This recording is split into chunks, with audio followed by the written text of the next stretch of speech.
શિવઘાટ આહવા ડાંગમાં આવેલું છે શિવઘાટ. તો ચાલો આપણે ત્યાં શિવઘાટ શિવજીના દર્શન કરવા જઈ રહ્યા છે. તો ફાઇનલી આપણે આવી ગયા છે શિવઘાટ આહવા ડાંગમાં. તો ચાલો તમને પણ દર્શન કરાવું. હર હર મહાદેવ. ચાલો ફાઇનલી આપણે શિવજીના અને હનુમાન દાદાના દર્શન કરવા હનુમાન દાદાના દર્શન કરી લીધા. પછી આપણે ભોળાનાથના દર્શન કરી લીધા અને તમને પણ દર્શન કરાવ્યા.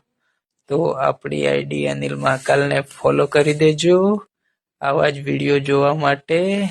અને આપણે ફાઇનલી શિવઘાટ પર દર્શન કરી લીધા ભોળાનાથના. અને અહીં બહાર કેટલું મસ્ત સુંદર નજારો છે, તમે પણ આવજો.